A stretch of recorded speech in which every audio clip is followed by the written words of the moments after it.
Hi, I'm Rod Bryant, and thank you for joining us for another class. Today we're going to be talking about Noahide identity. This is going to be the first in a series of lessons that are addressing Noahide identity. Now, look, I know what it's like to leave your previous religious identity that was very, very defined in a particular denomination or religious structure to come to Torah Judaism for the non-Jew to find out that you don't, quote, have an identity. Well, not really the case, but it seems. You're not a Jew, so what are you? And then you feel like, well, if I tell somebody I'm a Noahide, well, what is a Noahide? I mean, I have no clue what a Noahide is. Well, I'm going to thicken the plot even more. No one knows what a ger is or a ger toshav unless you are a practicing Orthodox Jew or a Jew in particular. So today, we're going to be talking about Noahide identity. This is going to be the first in several discussions about the different types of ger or the different types of Noahide. The most important question to answer before getting to the practical observance of Noahide laws is this. What is a Noahide? It is deceptively simple question because it involves a very complicated answer. An answer vital to the practical fulfillment of the Noahide laws. In the next few lessons, we'll examine the question in great depth. It involves the study of many apparently unrelated topics and a vast array of sources in order to get to our conclusion. Note, much of the material in this and the next two lessons will be advanced, and if you have questions, after the class, make sure that you take and add a comment in the comment section on this video, and I'll get back with you and answer it quickly. Let's discuss the ger toshav question. Deuteronomy 7, 1 through 2, God commands the Jewish people, states, when the Lord your God shall bring you into the land when you go to possess it, and shall cast out many nations before you, the Hittite, the Gershonites, the Amorites, the Canaanites, the Perizzites, and the Hivitites, and the Jebusites, and 7 nations greater and mightier than you. And when the Lord your God shall deliver them up before you, you shall smite them. You shall completely destroy them. You shall make no covenant with them, nor show them favor. From this last verse, nor show them favor, the Talmud of Odazara 20a derives a number of prohibitions, one of which is a prohibition of settling idolaters in the land of Israel. Maimonides proposes Exodus 23:33 as the reason for these injunctions. They, quote, the idolater, shall not dwell in your land, lest they cause you to sin against me and worship other gods. Maimonides also summarizes the halakha practice derived by the Talmud from these verses. It is forbidden to sell them homes in the field in Israel. In Syria, one may sell them homes, but not fields. One may rent them homes in Israel, providing that the neighborhood of idolaters is not established. Fewer than 3 homes, according to Talmudic law, does not constitute a neighborhood. It is, however, forbidden to rent them fields. In Syria, one may rent them fields. It is permitted to sell them houses and fields in diaspora or in exile, because it is not our land. The land of Israel is the land of the Jews. Even when it is permitted to rent houses to idolaters, it is not permitted to rent them for the use as a dwelling because they will bring idols into them. As Deuteronomy 7:26 states, do not bring an abomination into your home. It is, however, permitted to rent them homes to use as storehouses. It is forbidden to sell them fruit, grain, or any produce while it is attached to the earth. One may sell them after they have been harvested or on a condition that they will be harvested, and then he must harvest them. Why is it forbidden to sell them land or anything attached to the land? Because the Torah states in chapter 7 of Deuteronomy, verse 2, don't show them favor, which the Talmud points out also reads as don't give them a resting place in the land. As long as they do not have a resting place in the land, their stay will be temporary one. It is forbidden to give an idolater a present. The Shulchan Aruch and all codifiers rule in the agreement with Maimonides that it is prohibited for idolaters to settle permanently in Israel. The rule, however, only applies when Israel has sovereignty and authority over the non-Jews in the land. Maimonides' last statement regarding gifts is curious on the account of the following verse, Deuteronomy 14:21. I already knew that you were thinking this. You shall not eat improperly slaughtered meat. You shall give it to the ger within your gates, so that he may eat it. Now, this verse instructs the Jew to gift improperly slaughtered meat to a ger. Now, we might assume that this ger within your gates is a convert to Judaism, because if he was a convert, well, clearly it would be a violation of Torah law, because a person who was a Jew or a convert to Judaism could not eat treif meat, or meat that was not quite 100% kosher. However, this cannot be, because a convert is like a born Jew in his obligation to observance, the dietary laws, etc. If, however, this verse speaks of non-Jew, then it must refer to a unique non-Jew, one who is not an idolater. Otherwise, how is the Jew allowed to gift the meat to a non-Jew? As we must just learn, a Jew may not favor an idolater with gifts. From this verse and many others, we see that the Torah anticipates the presence of non-idolatrous Gentiles in Israel, referring to such an individual as a ger toshav. Now it's becoming more clear. Exodus 12:43 through 45. This is the decree of the Passover. A resident toshav and a hired laborer may not eat of it. How about Leviticus 25:6? The land's yield of the sabbatical year shall be yours to eat, yours and the resident toshav, who sojourns, ger toshav, among you. Leviticus 25:35, you shall strengthen him, the convert or the resident toshav. Leviticus 25:40, like a laborer or a resident toshav, he shall be with you until the Jubilee year, he shall work with you. Leviticus 25:45, also from among the children of the residents toshav, who dwell ger with you. Are you getting the point now? Leviticus 25:47. If the means of a sojourner, ger, who resides as toshav among you. How about Numbers 35:15? We're going to be exhaustive here. For the children of Israel, the convert and the resident toshav among them. Now, the term ger, from the Hebrew root gar, meaning to sojourn, refers to an alien or a stranger who is an immigrant. Toshav means resident, or one who resides. A ger toshav is therefore a resident alien, a non-Jew who resides in the land of Israel among the Jewish people. A survey of the Midrashic, Mishnaic, Talmudic, and Halakhic literature reveals that a ger toshav, though not Jewish, enjoys many of the benefits reserved for the Jews who live in the land of Israel. However, the ger toshav is also bound by many of the same restrictions that apply to idolaters. Let's examine the residency of a ger toshav. Unlike an idolater, the ger toshav is allowed to settle even permanently in the land of Israel. However, his dwelling there is subject to a number of conditions. Let's go over them. The ger toshav must be settled in a place where he can make a living and practice his trade. A ger toshav was not permitted to live near the borders of Israel, but only well into the interiors. This has to do with security. A Jew may sell land in Israel to a ger toshav, not an idolater. Once settled, the Jews may not force a ger toshav to move from his place to another. It is, however, permitted to relocate him if the move is substantial benefit to him.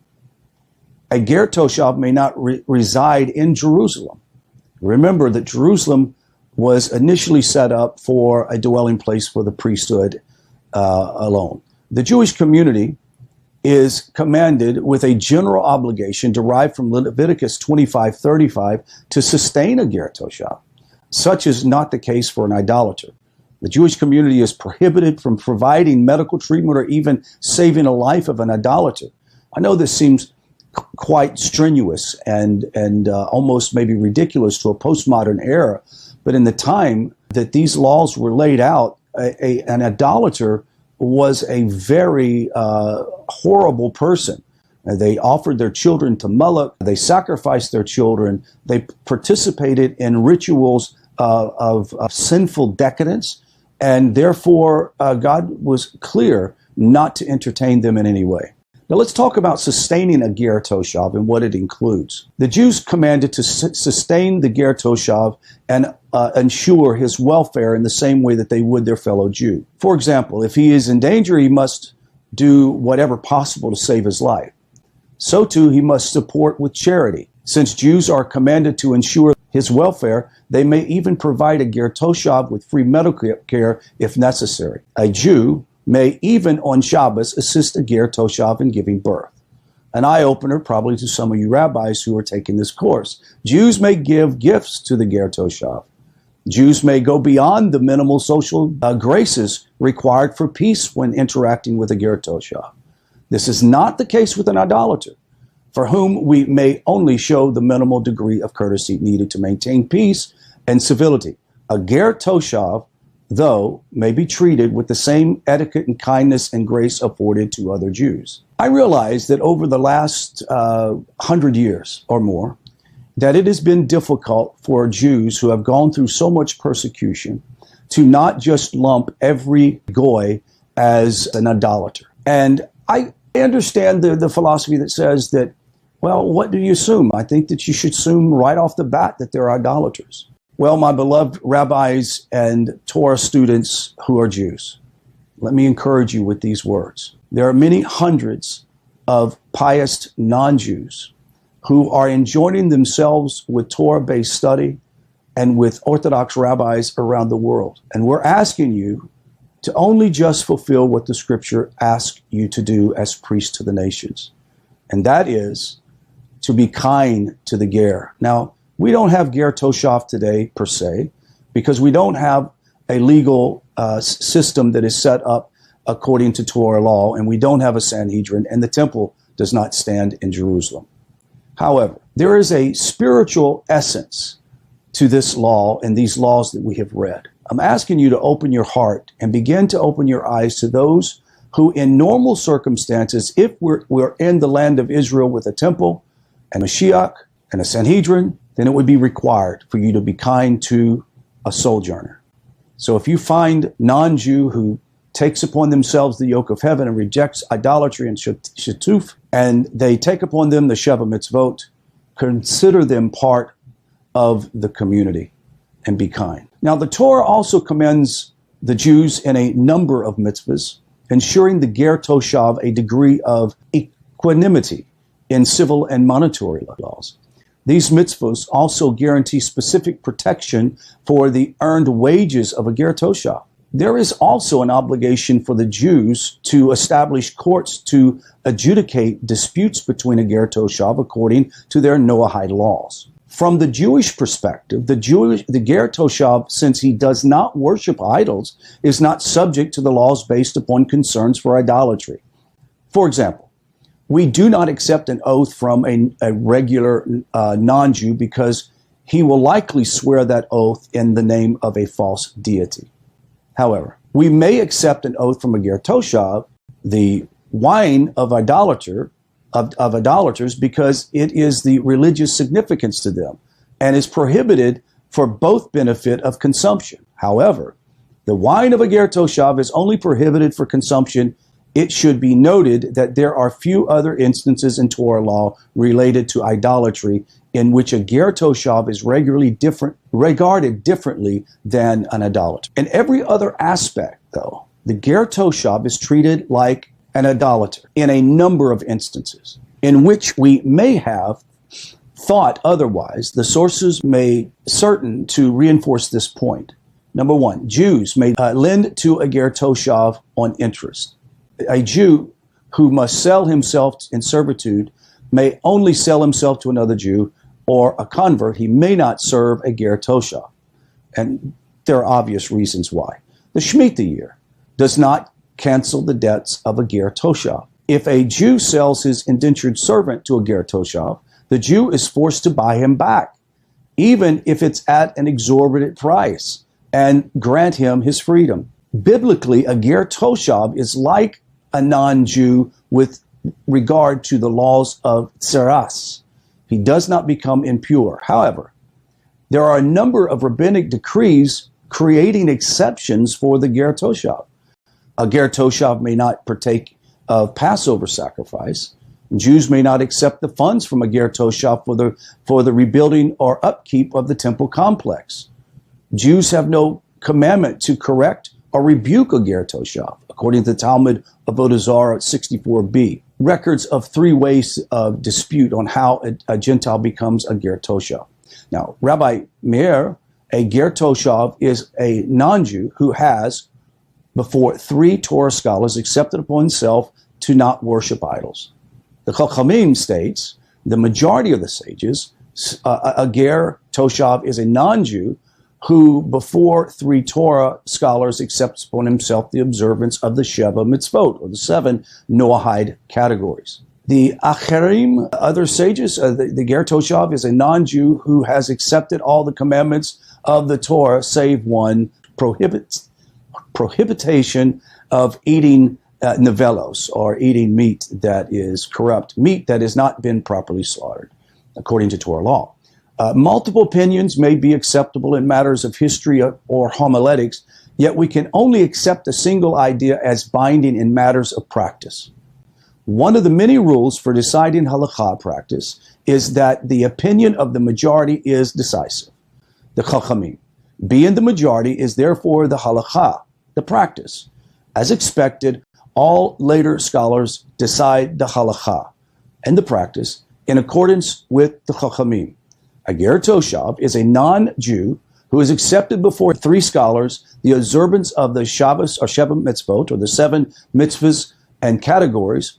One scholar, however, Rashi, is inconsistent in his definition of a ger toshav.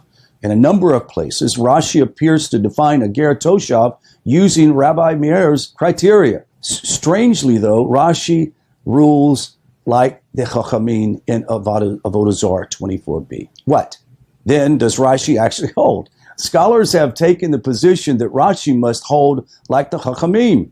After all, the idea that Rashi would deviate from the basic tenets of Talmudic interpretation is unthinkable. Now, the difficulty lies in the explaining the occasion in which Rashi appears to follow Rabbi Meir. Many great scholars have tried to unravel Rashi, yet no single approach has succeeded.